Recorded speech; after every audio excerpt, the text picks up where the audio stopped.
We're here in Landisville, New Jersey, at the Padre Pio Shrine, right off of Route 40 and Central Avenue at the corner. It was done on an old squash farm, and apparently that's something that the Padre Pio enjoyed, was squash. Linda and I grew up on an apple orchard not too far from here. Linda grew up right around here as well. This shrine was started in 1997 and was completed in 2002. So we'll take you over to the shrine. So here's the shrine itself. It's very simple. It's about a 4-story tall monument over top of it with, as you can see, there's a crucifix up at the top. And then inside there is a statue of Padre Pio. A little kneeler there where you can kneel and say prayers, as well as 2 other statues. To Padre Pio's right is a statue of the Blessed Mother, and to his left the statue of Jesus, the Sacred Heart of Jesus. Talk a little bit about the history of this shrine. It was the inspiration of Marie and Pete D'Andrea when they visited Italy in 1997 to check out the chestnut growing areas for their produce business. And according to Marie, she went on a side trip to Padre Pio's area and came home inspired. She and 2 friends recited the Rosary in a field at the corner of US Route 40 and Central Avenue, on a small corner of the farm owned by her husband Pete. Landisville is a small farming town located in the heart of New Jersey's farmland. The town of Landisville consisted of predominantly Italian descendants who were mainly engaged in farming. It seems only fitting that Italy's beloved modern-day saint, who was born and raised on a farm in a small town in Petrolcina, Italy, would have a shrine dedicated to him in a similar small farming town. Marie and her friends prayed the Rosary in the field with a small statue of Padre Pio placed on a piece of plywood.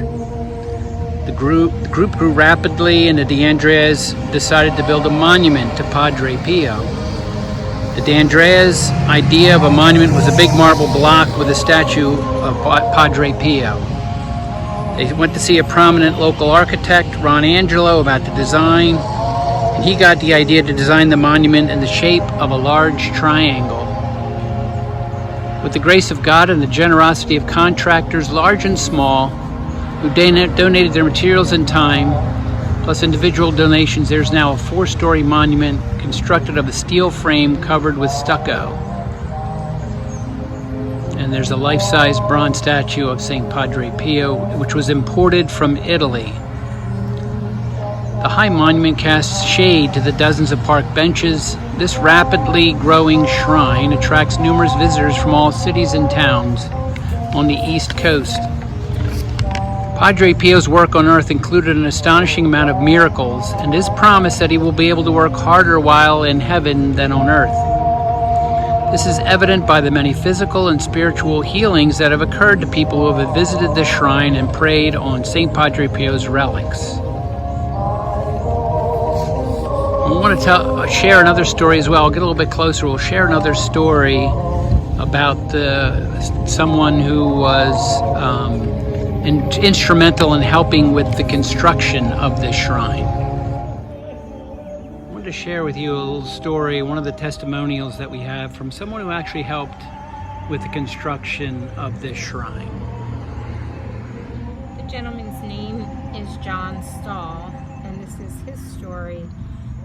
He lived in the area, and one evening he was going to dinner with his wife and his daughter, and they turned down a country road, and they were actually kind of lost. And he saw a sign on a field that said Future Home of Padre Pio. He said to his wife, he said, "This is the fellow that my friend talks about, a friend who had told him about Padre Pio." So he said they got to the restaurant, and on the way back, they came the same way. And there was 3 people in this field. And so he told his wife that he wanted to stop and see these people. He wasn't sure why, and she thought he was crazy, but he said, I just think I need to stop and talk to them. So when he pulled up, they were just finishing the rosary, which he said he had never said in his life. They looked up at him and asked, "Are you a construction worker?" Oddly, he was. He said, "Yes, this is what I do." And they got all excited about it. He wondered why they were so excited. They told him that they had a fellow that was going to help them with the shrine, and now he is having problems and can't help them. They asked, "Would you help us build this shrine?" So he replied, "I think I can help you." And he said at that point, his wife looked at him like he was absolutely crazy. They needed help, which would cost tens of thousands of dollars, which he didn't have. He said, "I think I can help you." And he said at that time, the whole field lit up with the smell of incense. He said it was so strong that it actually frightened his daughter. He said it lasted for about 10 seconds. So he said the people actually had blueprints, which they gave him. So he went into work and actually wrote a letter to his employer, who was a large contractor. He said he would see this gentleman once or twice in a year. He really didn't deal with him, as a laborer. He said, and he didn't even, the owner didn't even know him. But he felt it was important to write this letter.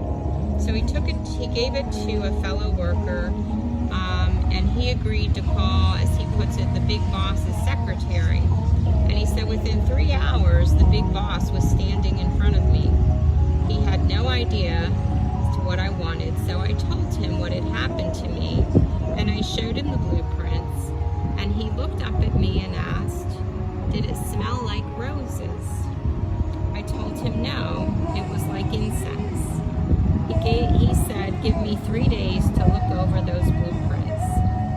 Within 3 days, he called the founders of the shrine, Pete and Marie, and he told them that he could build the monument, and don't worry, it would not cost them anything. So that's the story as to actually the construction of this, how it was funded and actually who built it. This gentleman goes on to say how this had a profound effect, the contractor, the laborer, on his faith. He said it was an 8-month journey in building the monument, and Padre Pio was in his life every day. He talks about his brother's son who had leukemia. They were looking for a bone marrow match, and for several months his daughter had been praying to Padre Pio to help her cousin. His brother told him they had found 9 or 10 matches, at which everyone was elated. The doctor took tests before they would start the bone marrow transplant. However, to everyone's surprise, they could not find any signs of leukemia, and therefore the transplant was not necessary. So this gentleman, apparently had been a recent convert to the Catholic faith, but was very lukewarm. As he said, when he came to these people in the field, they were praying the rosary. He had never prayed that. But he said after this, he started going to Mass regularly, and he has come to see how rich and beautiful our Catholic faith is. As he said, the words of John Stahl, "Padre Pio has changed my life."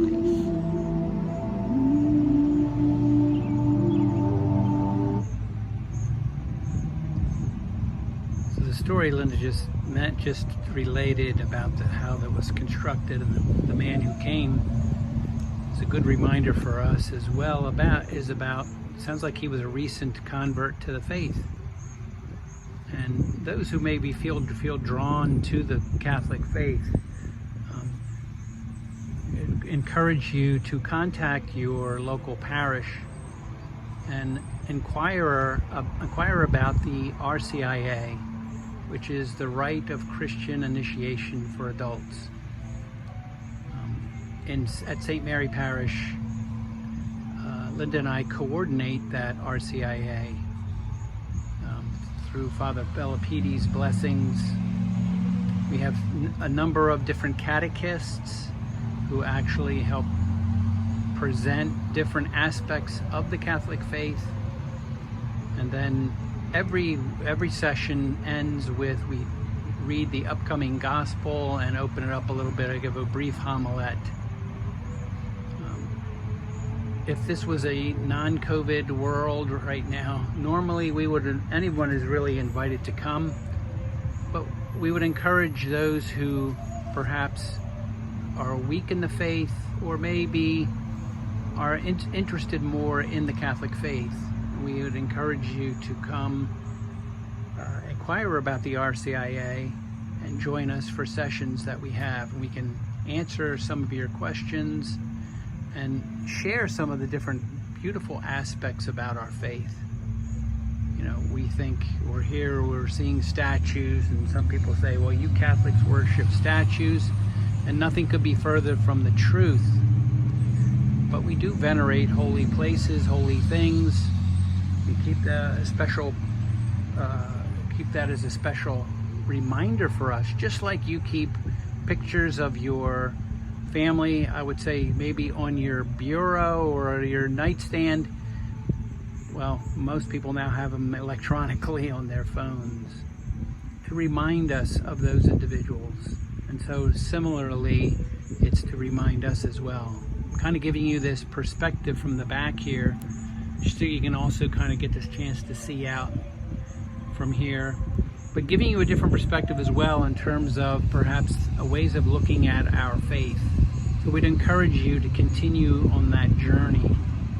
If you know of someone who may be interested in the faith as well, encourage them, or perhaps walk with them on their journey, invite them and come with them to an RCIA session and learn more about the Catholic faith and help all of us actually on our journey here towards reaching our heavenly homeland.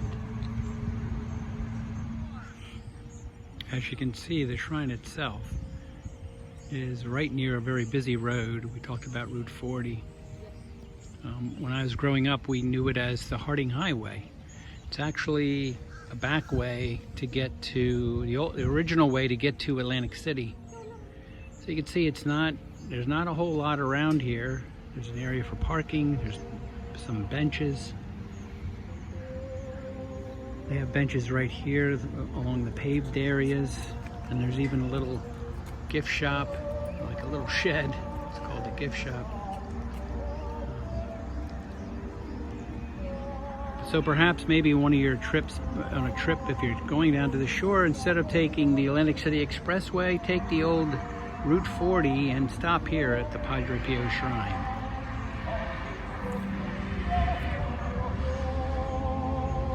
Of course, we ask Padre Pio to pray for us.